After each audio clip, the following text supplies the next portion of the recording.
Good morning! It's Harry Potter Day here at Wednesdays with Willa, and I am so fortunate to have with me today Harry Potter himself. Actually, this is David Guayasamin, and we're really thrilled that he can be here today. We're going to be discussing Harry Potter and Spiritualism, and it's going to be a wonderful event for everyone who is a Harry Potter fan, and even if you're not one yet, you may end up by the end of the show. Yes, absolutely. When in Rome, right? Absolutely, when in Rome. Or when in Hogwarts. When in Hogwarts, and there's a lot of tying in with Harry Potter that we can do. So I hope you enjoy the show. We're just a couple minutes to the Blog Talk Radio part. Yay! Until showtime. And if you have some Harry Potter things that you want to share with us, feel free to call in. Yes. And absolutely. Observations about Harry Potter to make. And I do have one of my sons painted this for me for Mother's Day. Very nice. And he did the roots, just like the mandrake roots. That's right.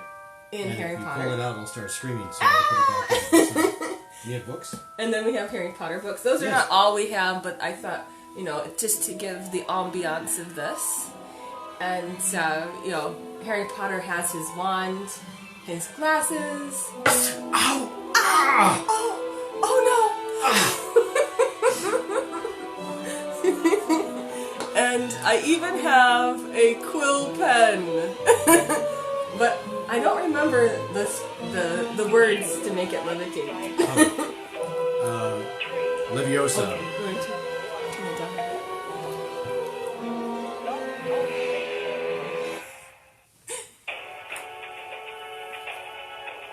Welcome to Lilydale Radio, featuring topics about spiritualism, mediumship, healing, spirituality, and the Lilydale Assembly, the world's largest center for the religion, philosophy, and science of spiritualism.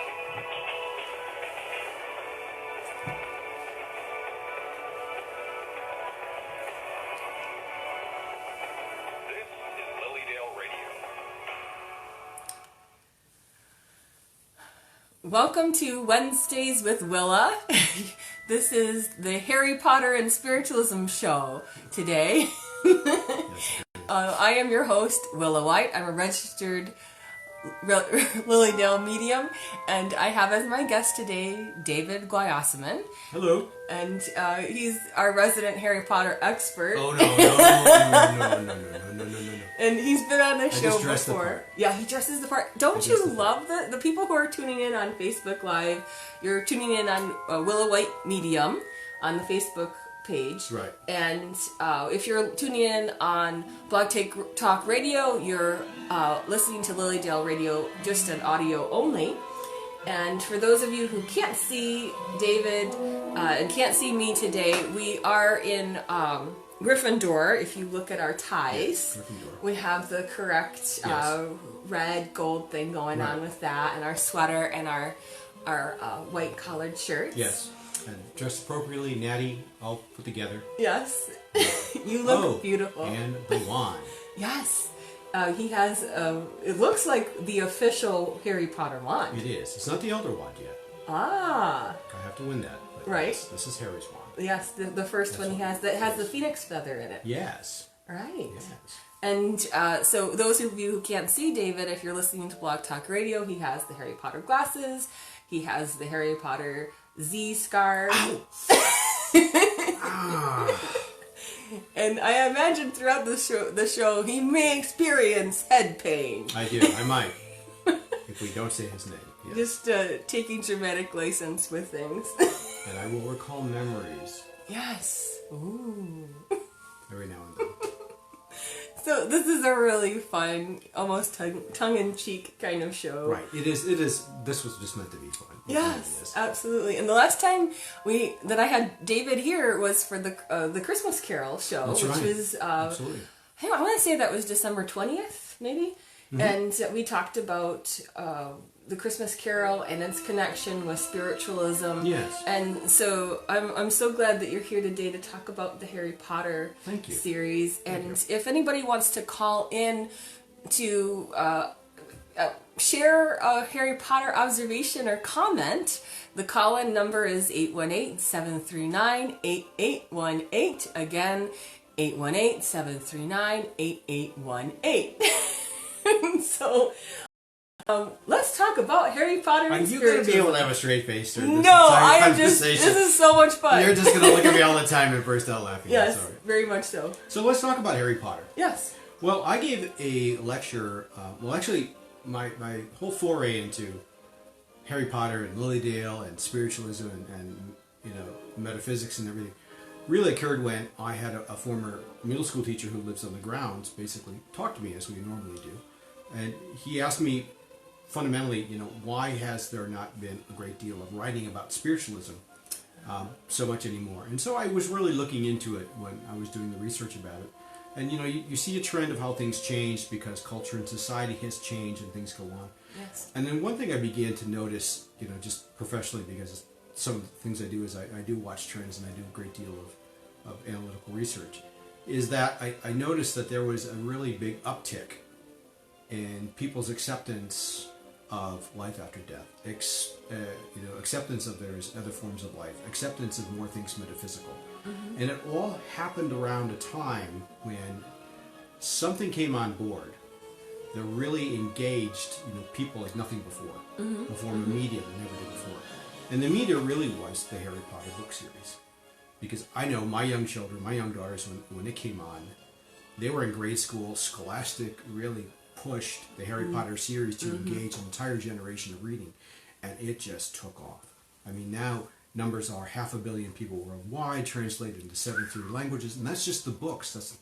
It's not the movies, it's not the DVDs, it's not the streaming, it's not any of that. Wow. And it really fundamentally took off and it engaged everybody. I mean, probably somebody on this show, myself, we had the experience with my daughters that they'd actually go to Borders at midnight when the next edition was coming out and wait in line with all the kids dressed up like this just to get the book. Yeah. And they were so captivated and enthralled with it. So I really looked at the books.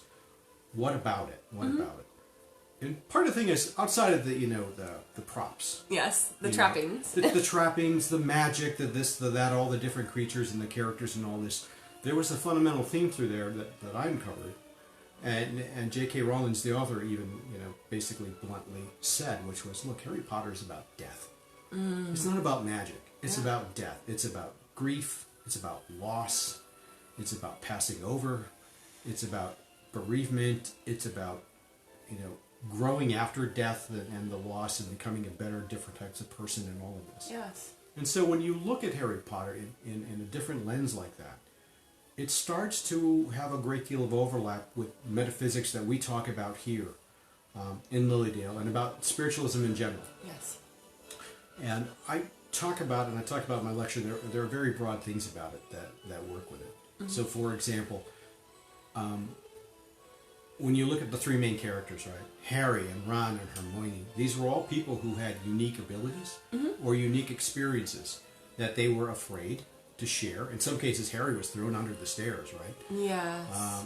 Hermione was, she was a mudblood. She was half wizard, half witch, and half normal person. Right. And so they all had these abilities, and they were all trying to figure out what to do with them. And I was saying, there are a lot of people who come to the grounds year after year who've had similar experiences, or just like Hermione, want to know more. Yes. Right. And so they're reading and they're educating themselves and they're wanting to learn how to put that into practice and take it just out of theory. They recognize there's something much larger going on than normal people do. And they come to a place like Lilydale where what these things they believe in, they're not ostracized, they're not exceptional, they're considered normal. And they're amongst people who are like them. Yes. And their fear isn't there anymore. So it's very similar to these three characters going to Hogwarts. And I make the joke that, Hogwarts is this place that's surrounded by an old-growth forest on a lake. And so I say, doesn't it sound familiar with Lilydale, right? And I got a few chuckles out of it, but I said, but you start seeing little similarities like this along the way. with J.K. Rowling starting talking about death the way she did. Yes. And I don't really want to talk about it as death being death. It's more death as a normal transition of life. Yes. Because all these kids, all these kids go through all of it as they grow older from, the grade school up until being full adults. Yeah, with each book, they're presented with life and death situations. Yes. Yeah. And it they do talk about how it becomes progressively darker. Yes. And that's true. Yeah, as you read them. It is. And I talk, for example, in the book, when you go to Hogwarts, Harry and everybody else, all the other students from all the other homes, all the other houses, see ghosts all the time. See spirits all the time, right? Moaning Myrtle, Nearless Headless Nick, all these things. And even Harry in one of the book gets invited to a banquet of spirits. Oh, that's right. Where they're all there, and Headless Nick talks to him and talks back and forth. And you've got this entire generation of young kids, boys and girls, reading this book, finding out that talking with spirit is normal. Yes. It's like having a normal conversation. Which, some of the basic tenets that are taught here in Lilydale is exactly that. Right. This isn't about spook and boo. No, it isn't. Right. It isn't something to be afraid of like, you're supposed to be. This is what, funny is, this is what Casper the Ghost was trying to do his entire life. He'd say, I'm normal, I'm nice, don't be scared of me. Right. And this book sort of took it along those lines. It's normal to see these people. It's normal to do this. And more importantly, when you see Nearless Headless Nick, when you see what he does, and when you listen to what he is in the book, he is in the afterlife as he was here. Yes. The same way. Same personality. Same character. And that's some of the basic tenets. People keep their personality. Exactly. But they do progress and evolve. Right. And they still care about what happens here on Earth plane. That's what is interesting about the ghosts in Harry Potter. That those particular spirits, they care what's happening in Hogwarts. They do. And they try to actively participate, support, and encourage the students that are there and the teachers. Right. And they really want to see Hogwarts have longevity. Have longevity and survive and have more kids come through and all of it. Because it's their home too. Yes. It's a place where they're understood and they're accepted for who they are. Mm-hmm. And my sense of it is that they're not there because of horrible passings necessarily. Not all of them are there for that. It's because that they love Hogwarts. Yes. And they want to hang out there. They want to visit. And that's a place of wonderful contact for them. Absolutely. And it's not, again, about something negative. Yes. Right. Yeah. And so there are many instances when you go through the book, those relating, in broad strokes, I love time to talk, really how some of the things that spiritualism in Lilydale, and metaphysics anywhere, I'm not just talking about in Lilydale, but anywhere in the metaphysical, there are a great deal of commonalities and bridges between the two. Yes. And I said, so once you start going through some of the examples that I was going through, I said, can you see it's really a very small wonder that there is now people who were, boys and girls who are now men and women in their 20s, who were raised on Harry Potter, or the adults who read Harry Potter to those children who are now in their 40s and 50s, are now more accepting of concepts that, back in the early 60s, maybe even the early 70s, when Hollywood was making all these big horror films about spirits and ghosts, are a lot more accepting of it. That there is something else going on, that there is more to this world than what we see, that there is life after death, that Christianity and the Bible and the very straight and normal that they're always preached to may not be it. Mm-hmm. And there may not be a singular faith. Well, I think that there's an expansion that it can occur, that it's an inclusive of this. Exactly. And here at Lilydale, we don't do spells. We're not witches. No, we don't really have wands. No. I mean, we have fun teasing people every now and then about it, but when you walk through, we are as normal as any Norman Rockwell village you go through. Yep. We really do. Yep. I mean, when I grew up and I was reading books on Dick and Jane and Sally, they always had a lake that they could play in. They always had woods. They always had a place they could go get ice cream in the summertime if they wanted to. They always had a playground. They always had Mr. and Mrs. So-and-so down the street who had this and this. And that's exactly what this town was like. Yes. It wasn't any other different than any other normal American town, and the people were still the same. Mm-hmm. Mm-hmm. I mean, it just was. Right. So there was nothing scary about it at all. And we open in the summer, we open everything to the public, and it's all there. Come and see it. For 9 or 10 weeks, depending on how the dates fall. Hi, guys. It's a wonderful experience for meditation, for healing services, Yes. for message services, so that people I can can't tell have you the number spirit of people that I've messages. come in contact with when they find out that I live in Lilydale, say, you know, sometimes I just, in the summertime, I just go to the lake. I go to the park at the lake, Yes. and I turn off my phone, and I just enjoy the lake. I enjoy the peace and quiet. And almost everybody who you meet who comes here for the first time say, I walked in there, and I felt so relaxed the moment I came in. I felt Yes. so at peace. There was no noise. There was no hustle bustle. Everything was calm and True. quiet and peaceful and just nice. And It's a different pace here. and if that was their one experience that they've had out of it, great, Yes. fantastic. You know, it basically says you came here for whatever reason, and you had the experience that you want. Yeah. So it's not so much the message service. It's not so much this. It's Right. what is your own individual Well, when experience? people here. come through the gates, they feel peace, and it's an They do. amazing feeling of welcome that's Yeah, here yeah. in Lilydale. And Yeah. you know, for the Harry Potter children, as they're coming to Hogwarts, there's this sense of we're back, and that's We're how back. people have. That's the experience many people have when they're here Exactly. in Lilydale. We're back. We're back. Oh, Yeah, they really do, and it's in many ways, we talk about this experience of being here. It ties into, to your point exactly, how the children, when they were going back after summer break or after Christmas break back to Hogwarts, how much they look forward to it, how much they look forward after being in the mudblood world. yes. You know, outside That secular world. outside of Ron Weasley's dad, who was always fascinated by all the gadgets we always had, right? Yes. Yes. How they just felt more at home being around people and things that they knew. Mm-hmm. You know, they really did. And people have that here, whether you live here in Lilydale or you just visit. Yeah. There's that opportunity for you to feel that as well. We don't have any unicorns and magical creatures. No. Sorry. And you know, and we definitely don't proselytize. No. We just don't do it. You come in and you come in. And you know, again, it's your unique experience. It's no different than the students at Hogwarts. It's basically no different than in all the Harry Potter series. Every one of the main three characters have their own unique paths to follow. Yes. Have their own unique experiences. Even some of the characters on the periphery, right? Like Neville Longbottom and Yes, some of the other Neville, ones. yeah. They all had their own unique experiences and contributions. They just did. Sometimes they crossed paths, sometimes they didn't. Well, sometimes they didn't. But that's all right. Right. That's the weaving together of stories. Right. And that's the uniqueness that everybody's soul or spirit brings to the world. And you can help or hinder. Yes. Definitely. And we have examples in Harry Potter of different archetypal natures. You know, you have the evil represented by Yes. the one who must not be named. and it's just representative, and then you have the archetypes that are represented among the professors at the Yes. school, teachers at school, and the children. Yes. And I think we're going to find those different aspects in life, and that's a relatable thing that the author of the books really Right. made She sure was, she had. you know, to coin a phrase they used in the book, she was brilliant.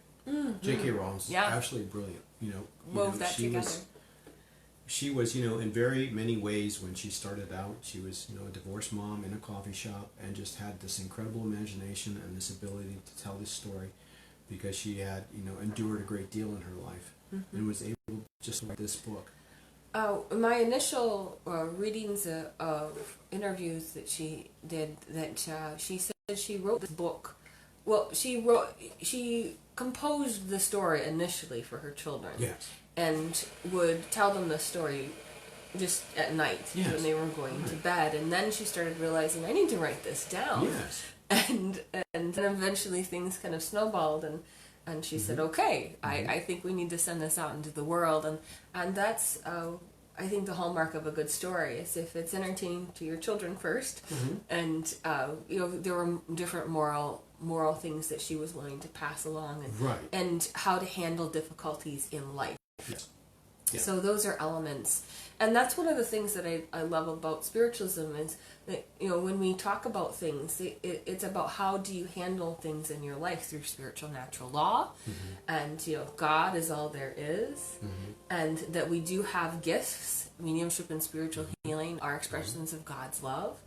And that that life continues on. I Yes. think those are important tenets, and to some extent in the Harry Potter series, that's reflected as well, with some magic sprinkled in. Well, some magic sprinkled in because it helps bridge, how does that Oh, happen? yeah. So it really works. So, for example, in Harry Potter, although I don't personally believe in it, they do go through past life regressions when they pull the memory out and they put it. I don't remember what that reflecting pool was. Oh, They put that yes, addition. yes. And They were can scrying. They can actually Yes. go back in and see how things have happened in the past. And then even when, I think the key is for some people. So when Harry, for example, knew he was going to face his own death, where he wanted to see his parents so badly, and they Yes. actually came in front of him. And he actually saw Sirius Black when he was killed, saw the spirit pass over, Yes. and actually was able to talk to Sirius before.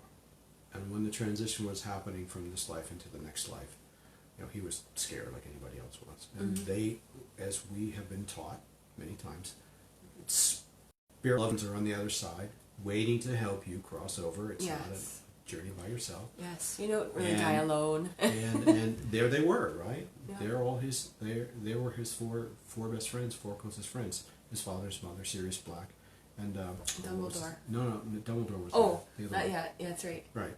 Don't want to spoil it, people. But Tonk's husband, I can't remember what his name was. Oh, I know the British actor was, but I don't remember his name. yes. He was the one who went. Right, he was a werewolf. Oh, Yes. But anyway, he was there too, and so he helped him cross over. And then when he was finally over there was Dumbledore.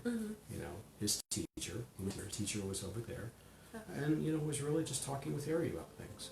And we do, the people in the spirit that love us do visit, and they do try to assist us during different phases of life. Yes. With big experiences, little experiences that we're going through that we may need their love and support. Right. Lupin, someone on Facebook Yes, is thank you. Lupin. That was it. That's it. Should have thought about it with a werewolf. Yeah. Well, we could just ask our Facebook folks. Yes, They good. probably know Can Harry you tell Potter. us what page? No.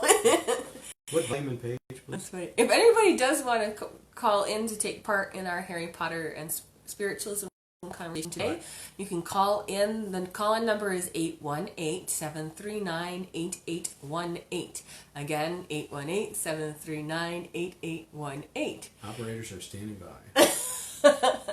So we're enjoying talking about Harry Potter and spiritualism, and David Guayasamin is my guest today, and he knows Harry Potter. He's had to live through it with his children. I did. And I will admit, I was very late to Harry Potter. My wife Christina, my daughters, read it, and she goes, "You have to read it." And I said, "I saw the movies. You have to read it. You have to read the it." books are always better. Oh, of course. And I finally did. The I went, rule. Yeah, wow, you were right. I mean, I should have done it then. And yeah, my bad. Well, we were really fortunate. My older son was only a few years old when a librarian friend of mine said, "The library is having a book sale, and they have first edition copies of Harry Potter, and you really need to buy them." And I was like, okay. And so I purchased them at low cost. Thank you, librarian friend. You know who you are. And I was able to read them ahead of my older son, just to have a sense of what he would be getting into. And it's been wonderful. But you bring up a good point with Harry Potter. I mean, some of these books the children were able to read themselves. Yes. I mean, that's what Scholastic really wanted to do. Was, one of the things I always say about Harry Potter is that it created a whole new generation of readers. Yes, it did. But it also created a generation of parents who would read to their children. Yeah. Those who weren't able to really, have the ability to sit there or the patience, 6 or 7 years old, to go through a thick book like that. Maybe 8 or 9 or 10 they were able to because they were in chapter books. Right. But for younger, and so you had this generation of parents who read, and now those children, as I was saying earlier, are now parents themselves with young kids, like we are. And we're waiting to the point where with our son, he's going to be at a point where we can pick this up and start reading to him. Yes. Every very, night very with it. soon. And so it just continues to go on and on and on. Mm-hmm. So if you've had 500 million people who've read it now, can you imagine in 20 years you'll What's have going to happen? 1 billion people who read it. And it's just great, even if there's not even a tie to spiritualism per se. Yes. It just creates for these kids a greater awareness a greater understanding. There's just so much more to this world that you shouldn't be scared of. Yes. Because there's a lot of people trying to provoke fear, uncertainty, and doubt into you, and it is provocation. Yes. They're doing it for a deliberate purpose. But to foster the differences in people instead of basically saying no, not really. We're all different, and that's okay. And I think I want to mention Harry Potter. He grows up without his parents. His parents have died tragically, and he is having to be raised by muggles, non-magic folk, who really are very anti-magic. Well, his sister, his aunt, Yes. was obviously his mother Lily's sister. Yes, yes. Right, and she knew a lot about it. She knew a lot about it, but she did not Right. want him raised in that way. And he's also She did it out of raised in a protection. very humble way, too. And so he is, if he had been raised among them, they would have had a greater expectation of his Yes. of his abilities, and Well, it's he like would have Ron. been in the celebrity and fame space. Well, it's like too well, much. yes, but I mean, if you like Ron Weasley, he was in a family of wizards, right? Yes. Which is the wizards, and his brothers all went to Hogwarts, and they were tremendous. Of the fact that they were just the big characters And they got to work with dragons. and the big tricksters that were in Hogwarts, right? Mm-hmm. But even Ron and his own family felt like he was the black sheep because he just wasn't, getting it like the rest of his family did. Yes. He seemed like a little, I don't want to say slower at it, but he just didn't seem to have grasped it as early on or as well as everybody else did. And everybody progresses at their own individual rate. They Right. have different representations of gifts. Right. And so it's important that we Yes. acknowledge not everybody is going to Absolutely. express spirit communication or healing in the same ways or Well, to the same degree. they may never do it. I mean, some people who come here, some people who investigate or research and want to be a part of the metaphysical, not all of them are going to give messages. Right. Some of them are just going to be healers.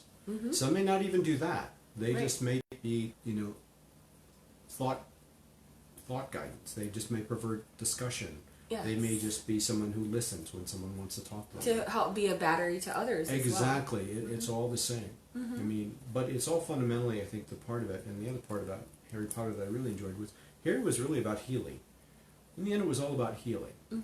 About accepting who you are and understanding you're not different. And so that's a healing in itself. well. Yes. And when there's passing, the pain, you get healed from that. Yes. When there's loss, you get healed with it. You get healed with it with love. You get healed with it with a lot of things. And sometimes grief is a catalyst for no more. Yes. And, you can channel that kind of grief, almost anger sometimes, You can. into a cause for yourself, where that you and for them, in honor of them, to do something really wonderful to Yeah. raise consciousness going forward. So there are different ways of handling grief that the books represent, and I definitely liked those aspects of it. I think it's wonderful that occurred, and I want to say the spell, the Patronum. Yes. Yeah, and we should talk. Do you mind if we talk about the Sure, spell? we can do it. Yes. So, in order to protect himself and his friends, Yes. Harry needs to learn how to have a statement or affirmation that would be Right. the Patronum that would protect him. From the Death Eaters. Yes. Yes. And it's something that is a happy thought, that is Yes. something that has to be able to be sustained Yes. within him. Yes. And so, to me, that's very similar to the idea of raising the vibration to be in resonance with that which is the highest and best good. Right. That's one part. Yes, There's and another part to it. there's another part to it. But this idea for us as spiritualists and mediums and healers, that we really do try to raise that vibration. Yes. And that there's an energy that can extend outward from us. Yes. That is a shield, a protection, like an aura in that Yes, sense, yeah. that can go around ourselves and others Yeah. to assist them in their path. Mm-hmm. And to be able to do that, he had to also think about his father Yes. and that idea, which Mm-hmm. I think Patronum Latin wise comes from father, doesn't it? I think Patronum It could have. It's rooted has in it. Yeah. It really rooted could. in the father Yeah. connection. So Yeah. which is also about God Yeah. and Yeah. and connecting to that space. and that when we do that, it's very powerful and very effective. Yes. And what was the comment you wanted to say about that? The white light. Yes, the white light. The Patrona is a white light. Yes, it is. The white light, and I think when you and many of the meditations I've heard being led, and to your point, when mediums are going through their training, and they're going through what they do to become registered and just to become mediums, they're often taught about the white light. Yes. The white light, and the Patronus is, it's a white light that comes out, and I just said, J.K. Rowling, maybe it's uncanny, maybe it's me. And those were deliberate, and Right. reading in interviews Right. that she did later, those were deliberate things that she had in the story that she placed Absolutely. there. And so this was, again, another tie-in, very symbolic. In some ways, if you're reading Harry Potter, you don't see it. If you understand a little bit about the metaphysical, about Lily Dale, about the larger contexts, Yes. you see the definite tie-in. You see it. It's there. And she does even reference Bible verses. Yes.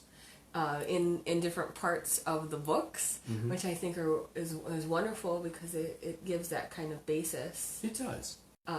spiritual basis. It does. That I think it's wonderful if our children can have that, especially when they're dealing with difficulties in their life. And so, yeah, the Patronus. The Patronus is one, right? Yeah, beautiful. Absolutely, absolutely beautiful. And I think the other part about Harry that I really found very catching, and you and I were talking about before we came on, was, J.K. Rowling did a lot of caricatures in the book. Yes. She just took them off to a certain comic level to make them more approachable, I think. Just to make them not so scary, just to make them normal, right? Yes. To make them approachable. Everybody hates spiders, but she sort of took it away in a lot of ways. She sort of toned it down, so it was bad. They were evil, they were monsters. But when Haggard said no, I raised it when it was little and it's kind of nice, that sort of thing. It sort of took it away a little bit as far as the fear. Yes. But one of the things I really appreciated about what J.K. was doing, coming from a family of mediums, coming from the town that I grew up in. Oh, I need to say this. You're how many generations spiritualists again? Sixth generation spiritualists, David. Sixth.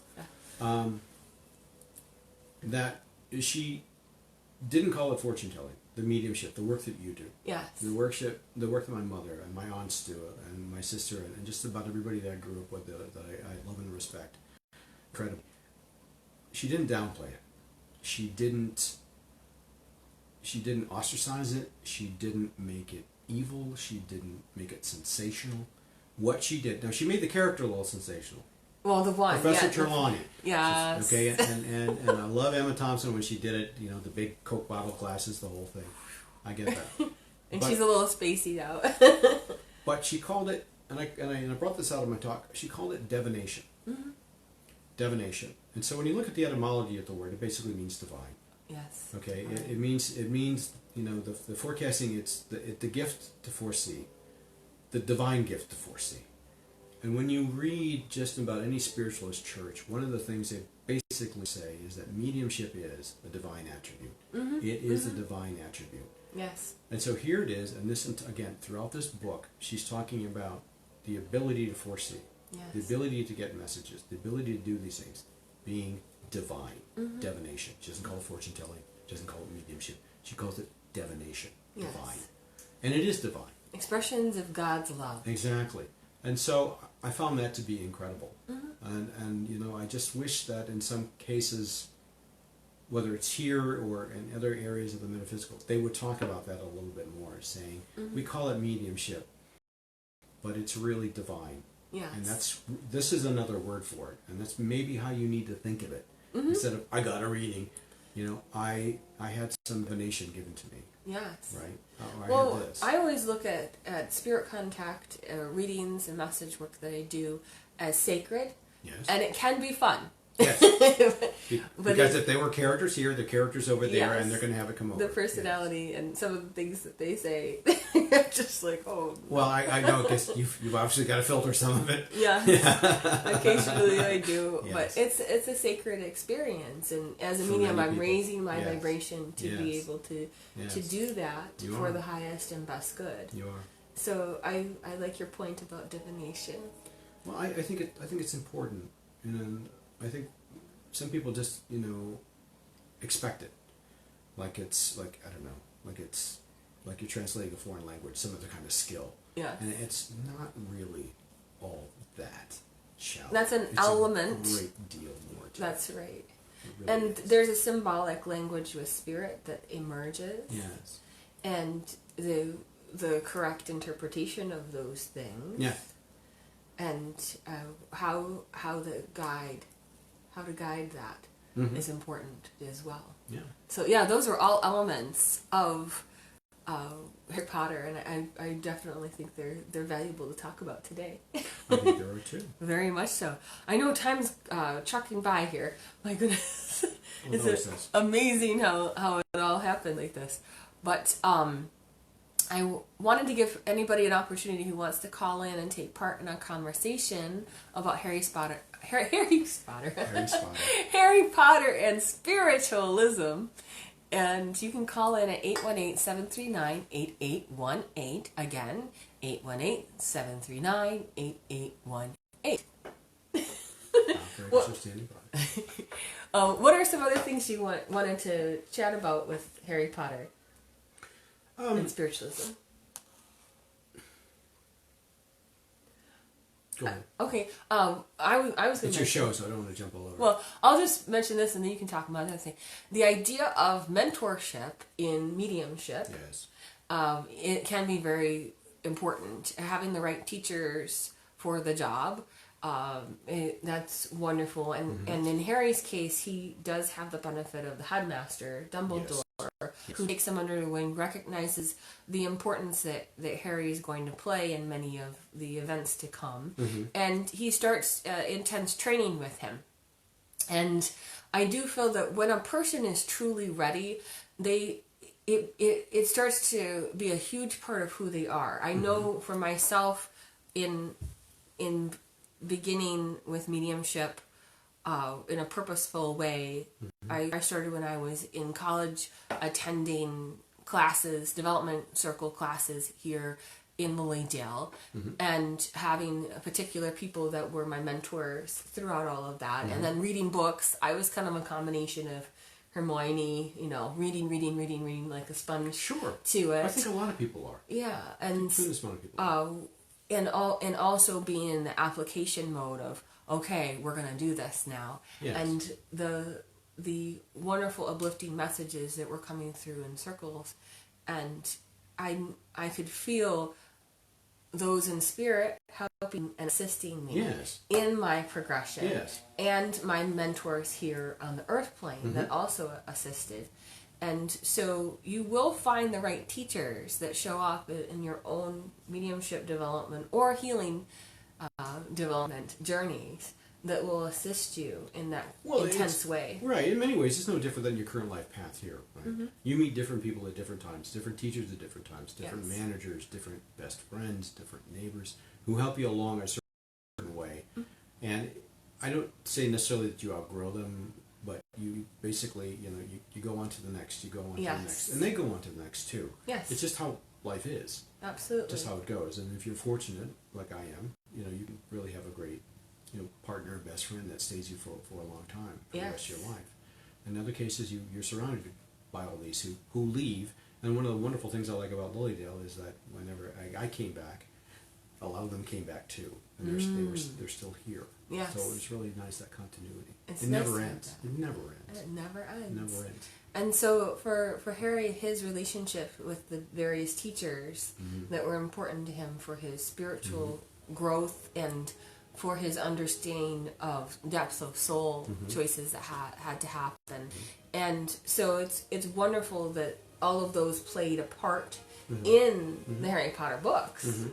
And certainly with Dumbledore, he knows something big's coming. And so a lot of times we will receive trainings early on in our lives that will assist us later Yes. to be stronger in the moment when that comes. And we may not realize at the time we're getting it, Yes. but it will be there. At first, he didn't understand why Dumbledore was doubling down here and Right. the He didn't. training. Dumbledore did not explain that to him. Right. It was just sort of, okay, we're going to do this. Right. And then as time approached, he realized how valuable it was that he did this. And so I see someone's asking, I might have missed it, but what about the fact that Spirit is always with you? Harry's parents, when he needs them most, are there. That Yes. is very true. That's very true. And We we did touched talk on about we that. touched on it briefly about when Harry was ready to pass over, his family was there Yes. to answer his fears. Like, is it going to hurt? I'm sorry I didn't do more, or I missed you all, and he sees it, and he sees them a couple of other times in the books prior. He does see them, but they are there. And he's there when it comes to spirit contact. It's not about having them around you 24/7. Yes. But they do show up for those important moments, and they do that with great love. And I'm glad that he had that experience with his parents. It kind of was a clearing of energy for him. But it was a clearing of energy and a healing for him to know that there as we hear and other people always like to say outside of Lilydale, right? Yes. The John Edwards, the James Lund Progs that the Yes. Long Island Medium, the Hollywood Medium, all these people, they're never far away. They're always there. Yes. They're always there. Yeah. And I want to touch on a bit, Okay. about the impact of what Harry Potter has had. I mean, we talked about it briefly, how it was really, and we talked about how it affects spiritualism. Yes. And we talked briefly about how it was really made this generation of people accepting to it. But what it really did is also culturally, beyond the 500 million people who read it, began to normalize a lot of the phenomena. That's true. Began to accept it to the point where it was acceptable and it wasn't afraid anymore. And so if you think about Harry Potter in terms of being something cultural as far as entertainment, because I mean, basically it is a fictional story. Yes. It is a book. It is media. It makes it entertainment. What other impacts would it have had? And I argue, as I did in Christmas Carol, it has huge impacts, especially when you think about Disney, Yes. right? Walt Disney, as I said, the world's safest brand in the world. Parents look at Disney products. Mostly. For the most part, they look at Disney product and Disney film as being incredibly safe to have their children watch. And so when you look at Disney films, since Harry Potter came on, you start seeing integration of spirit more and more in them. There's You that. see it in the Scottish story of Brave, where the princess actually sees the spirit of the one prince that she released after, in the Stonehenge sort of circle. Yes. She sees that spirit. She sees the will of the wisp. And she talks about how they lead you on their way. References, again, to spirit, to other phenomena we see. Recently, I talk about Coco. Coco, which is a wonderful movie about Coco. And this little boy actually goes over to the other side. On the Day of the Dead. And the Day of the Dead, and sees. Which we did a show about. Right, and interacts with them. Now, this was a huge story about life after death and coming back and having the impact on your loved ones over there, and they're talking to you and they're helping you because he really wanted to find his music. He really wanted to help. Yes, he did. Right. But I don't feel it's necessary for a person here on the Earth plane to have a picture of you, Right. or you disappear. Because pictures have only been around. Yes. It's just like 1854. Right. But they're right. But it's the idea of being remembered. Being remembered, and sometimes Yes. people do need that trigger to see remembered. I mean, Yes. you and I see it all the time. We'll find a piece of memorabilia about our past, and when we pick it up, everything will come flooding back to us. Yes, We're the connection of that transporting it energy. back at the same time. Pictures are props. A lot that went on in Coco is a prop, but I think the basic storyline was the same. I do not believe that if Harry Potter was not there, Coco would have been made. Ah. Because the acceptance of life after death, of being able to talk to spirit loved ones, not scary, even though they're all skeletons. Right. They're not scary, they're approachable, they're human, their characters remain the same, they have the same pains, the same fears, the same this, the same that. I think it would have happened if Harry Potter hadn't really began to normalize. What do it's you all all about. think? Do you think that's true? And I think it's very true, because when you look at John Edwards, look at James Van Praagh, look Yes. at Long Island Medium I right think now. a lot was going on all around that time Exactly. that contributed. Look at the Hollywood Medium right now. Look at, going to see a medium, having a medium on a cable show is kind of normal now. Yes. It really is. And I think it's a lot to do with Harry Potter. Harry Potter and how it really did that.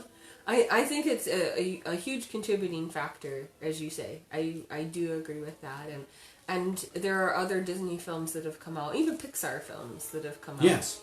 that also are supportive Pixar. with Absolutely. having those connections Absolutely. with spirit and those that have passed over. Moana was one. Yeah, Moana Was one where the Hawaiian. grandmother came back and she saw all the ancestors and they helped her. What? When she needed them? They appeared when she needed them to help her guide her way. Yes. Exactly, right? Yes. And so those guidance systems are still intact, even if we don't always have awareness or feel them at that particular time. Those are definitely part of it. It's difficult at times It can be very difficult. to remember that they're there. You know, sometimes we get very embroiled in our lives. We become upset about things, and it's easier to feel spirit when we're in a joyful, centered place. Yes. When we're feeling very connected with all that is, with God, yes. in that sense. So it's easy to pick up those kinds of messages. But if we're in the doldrums about these things, it can be very challenging to accept that somebody else won't like Yes. what we have to say, and how do we address all of that? Right. Well, we got to wrap up here, I think. I know. I know. The only thing I can goes say so about fast. Harry Potter and the entire series is a little quip I read. When you finish a good book or a good series and you're done with it, you feel like you lost a best friend. Right. And Yes. I think it's very true with Harry Potter with a lot of people. Yes. Yeah. I agree. When it ends, you wish it didn't end, but you understand that it has to because Harry's now got to go on. He's got a Yes. family. His son is now going to Hogwarts, and I agree. but the lessons never learned. And it's something that with Harry Potter, when we come to terms with the spirit contact that's in there, and the ability for magical things to happen in our life, and I think it opens us to that which is our higher self, and to our soul. And so we're not just this body, we're not just what happens to us, we are living beyond that constantly. So if there's anything else you wanted to add about this. No, I think we covered a lot of ground. We did. It's a Okay. lot to cover. It is a lot to cover. But I would just say, now that we've had this conversation, whenever you see a Harry Potter movie, or if you start picking the book up and reading it to your own children or your grandchildren, just now think about it, the elements that we've been talking about. Yeah, it's very special. I'm so glad that we were able to talk about this today. I want to mention in a couple weeks we'll be talking about experiencing the miraculous. My father will be on the show, and in the shows to come we'll be getting ready for the Lilydale summer season. We're going to talk about Buddhism, we're going to be talking about Spiritism, some of those important things that are happening in this summer season. So you can stay tuned for those great shows that are coming down the pike. Yes. And I'll have some great guests on with that. I just want to remind everyone that we will be going on hiatus. The Lilydale radio shows will be on hiatus for the summer season, and we'll be back in the autumn. And you can certainly check my website, willawhite.com, for different events that I'm doing. And I will be trying to do some other Facebook Lives in the summer as well at Willa White Medium on Facebook. And I'm so glad that you were able to share with us today. Absolutely. Harry Potter and Spiritualism. It's great to have you on the show today, David. Thank you. It's fun. This is fun. We talk about fun things. We do talk about fun things. We just talk about fun things. And I really appreciate you dressing up and I playing appreciate the part. you dressing up. Yes. Look at that. We are Gryffindor, right? We are Gryffindor. Hear That's us right. roar. We're not Slytherin. We're not Hufflepuff. That's right. As we were joking before the show, there is a snobbery when it comes to certain houses. Full. You know, like, what house is best? What That's house right. do you want to be in? That's right. And those are also parts of life. Finding your clan. Finding your clan. Finding your tribe, right? That's what it's all about. Well, thank you everyone for tuning in today. Thank you. And we really appreciate your kind attention. Lots of love to you. Bye.